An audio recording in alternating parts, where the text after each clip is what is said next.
विद्यार्थी मित्रांनो, सह्याद्री ट्युटोरियल्समध्ये तुमचं स्वागत आहे। आज मी एक छोटासा व्हिडिओ तयार करतोय की ज्यात मी इलेक्ट्रोकेमिस्ट्री मधला ना फॅरेडेज फर्स्ट लॉ जो आहे, फर्स्ट लॉ त्याचे न्यूमेरिकल्स मी एक्सप्लेन करणार। लक्षात घ्या, व्हिडिओ खूप छोटा होईल मला मान्य आहे, पण एक लक्षात घ्या, ही कन्सेप्ट मला टोटली तुमची क्लिअर करायची आहे। आणि पुस्तकात ना लक्षात घ्या प्रॉब्लेम सॉल्व्ह करून दिलेत, पण बऱ्याच वेळा मुलांना ते समजतच नाही आहेत। आपण एकदम इझी वेगळ्या मेथडनं सॉल्व्ह करणार। लक्षात घ्या, मग ओळीनं 4-5 न्यूमेरिकल्स मी घेतो, व्हिडिओ छोटा होईल, पण तुम्ही लगेच या टाईपचे प्रॉब्लेम सॉल्व्ह करा। आणि याच प्रॉब्लेमनं आपण याच मेथडनं मी जे सांगणार आहे ना त्यानं तुम्ही जर सॉल्व्ह केलं ना तर CET JEE नीट मध्ये पण तुम्हाला चांगले, आणि लक्षात घ्या नीटला बऱ्यापैकी जास्त वेटेज आहे या टॉपिकचं। लक्षात घ्या, ओके। बघा इथे प्रश्न काय विचारलाय बघा की इलेक्ट्रोलिसिस ऑफ कॅल्शियम क्लोराइड मध्ये करंट दिलाय 0.8 एम्पियर, तो त्या सोल्युशन मधून पास केलाय 1 तासासाठी, तर किती मास मेटल कोण आहे बघा, कॅल्शियमचं डिपॉझिट होईल। आता लक्षात घ्या, एकदम इझी मेथड आहे सॉल्व्ह करण्यासाठी, पण तुम्हाला कॅल्शियमची ऑक्सिडेशन स्टेट माहिती पाहिजे +2। याचा अर्थ कॅल्शियमला 2 मोल ऑफ इलेक्ट्रॉन लागलं की कॅल्शियमचा 1 मोल डिपॉझिट होणार। हे 2 कुठून आलं, जेवढे 2 + 2 इलेक्ट्रॉन। लक्षात घ्या, ओके। आता लिहायचं काय, मग देअरफॉर ह्याच्या रिएक्शनचं खालीच लिहायचं की 2 फॅरेडे दॅट इम्प्लाइज 40 ग्रॅम, किंवा सेंटेन्स लिहा, therefore 2 Faraday of electricity produces 40 gram of calcium. आता हे 40 ग्रॅम कुठून आलं, तर हा त्याचा ॲटॉमिक मास नंबर आहे, तुम्हाला दिलेला असतो। लक्षात घ्या, पण एक लक्षात आलं का की मी काय करतोय बघा की 2 फॅरेडे म्हणजेच 2 × 96500 coulomb produces 40 gram of calcium. मग लेट, आता मी लिहितोय काय बघा, समजून घ्या, हे जे क्वांटिटी ऑफ इलेक्ट्रिसिटी आहे त्याचा फॉर्म्युला असतो I × T। मग लेट I म्हणजे करंट 0.8, टाइम आहे 3600 second, produces x gram of calcium. Produces काय सांगा, x ग्रॅम ऑफ कॅल्शियम। इथं सेंटेन्स लिहायचं, लक्षात घ्या। मग therefore 2 × 96500 coulomb of electricity produces 40 gram of calcium. आता लिहायचं काय बघा, नंतर रेशो घ्यायचा। मग देअरफॉर x ला डिवाइड करायचं 40 ना, ओके, याला यानं डिवाइड करायचं आणि याला यानं। मग हा कोण आहे सांगा, 0.8 × 3600 2 × 96500 अपॉनचं इंटू करा, क्रॉस मल्टिप्लिकेशन करा, प्रॉब्लेम फिनिश होतोय। मग विद्यार्थी मित्रांनो, तुमच्या लक्षात येते का बघा की तुम्हाला जर रिॲक्शन जमत असेल तर प्रॉब्लेम एकदम इझी आहे। इथं मोल रेशो किंवा तो फॉर्म्युला, कुठलाच फॉर्म्युला पाठ करायची गरज नाही आहे, रिॲक्शन लिहा आणि प्रॉब्लेम सॉल्व्ह करा। मग चला आपण लगेच आता नेक्स्ट प्रॉब्लेम घेऊया आपण। आताचे दुसरं न्यूमेरिकल आहे बघा की तिथं ना हाऊ मेनी फॅरेडेज म्हणजे इलेक्ट्रिसिटी विचारले आणि आपल्याला प्रोड्यूस करायचं आहे 5 ग्रॅम ऑफ मॅग्नेशियम। एकदा का मेटल कळालं कुठलं आहे की त्याची ऑक्सिडेशन स्टेट माहिती पाहिजे, रिॲक्शन पटकन लिहायची। म्हणजे मॅग्नेशियमसाठी सुद्धा +2 आहे, याचा अर्थ 2 मोल ऑफ इलेक्ट्रॉन लागणार आणि मॅग्नेशियम डिपॉझिट होणार। मग आता सेंटेन्स लिहायचं बघा, 2 मोल ऑफ इलेक्ट्रॉन म्हणजे 2 फॅरेडे। मग therefore 2 Faraday of quantity of electricity produces 24 gram of magnesium. आता हे 24 नंबर दिलेला असतो, लक्षात घ्या, ठीक आहे। आता त्यांनी विचारलंय काय बघा की तुम्हाला 5 ग्रॅम मॅग्नेशियम तयार करायचं आहे, म्हणजे तुम्हाला किती ग्रॅम तयार करायचं आहे ते दिलंय, पण त्यासाठी किती फॅरेडे लागणार असं विचारलंय।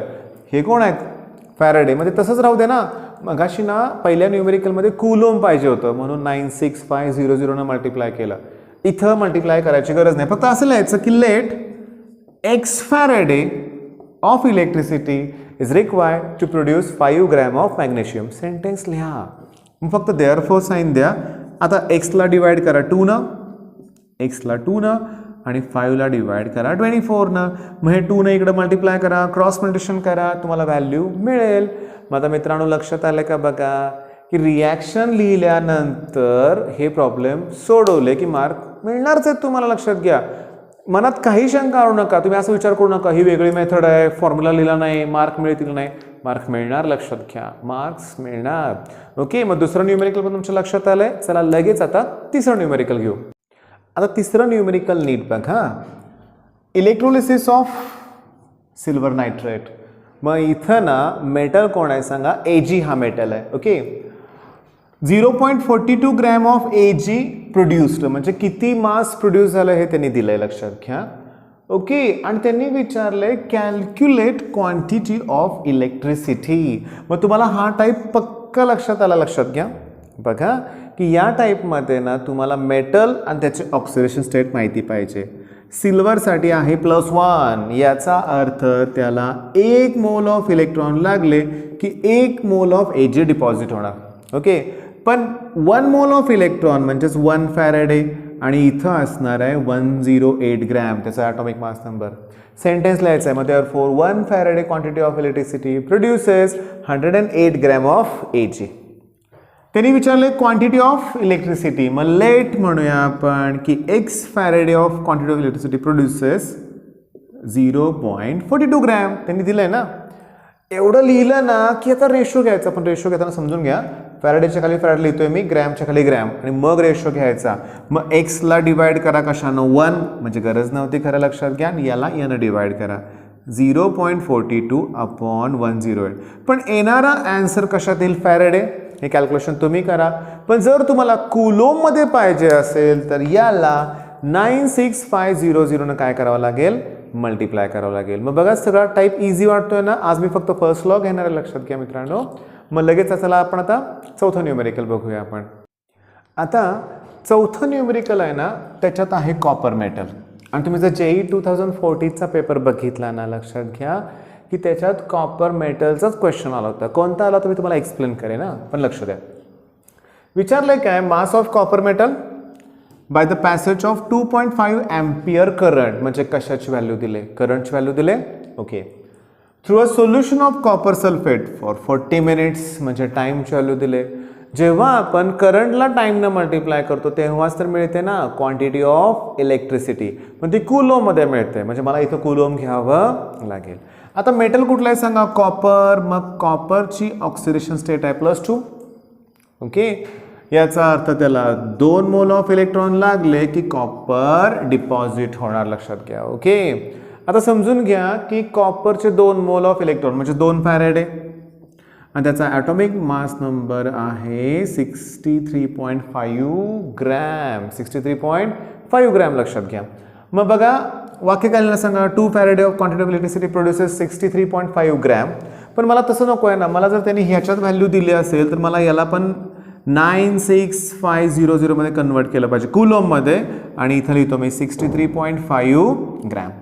आता लेट्स लक्षात घ्या. मग लेट आपण ITची व्हॅल्यू काढूया, म्हणजे 2.5 × 40 × 60 मिनिट आहे. आता मग अशी R होतं, लक्षात घ्या. आता हे काय सांगा, मिनिट, म्हणून त्याला सेकंडमध्ये कन्वर्ट करण्यासाठी 60 ने मल्टिप्लाय केलं. मग let dash dash coulomb of electricity produces x gram of copper. आता काय करा की याला यानं डिवाइड करा, म्हणजे एक्सला डिवाइड करा 63.5 न, आणि याला यानं डिवाइड करा, म्हणजे कोणाला 2.5 × 40 × 60 ला डिवाइड करा 2 × 9650. क्रॉस मल्टिप्लिकेशन करा, सॉल्व करा, आणि तुम्हाला एक्सची व्हॅल्यू मिळेल. ओके, विद्यार्थी मित्रांनो समजून घेण्याचा प्रयत्न करा. अतिशय छोटा व्हिडिओ झालेला आहे, पण एक इम्पॉर्टंट टाईप क्लिअर केला ना मी तुमचा.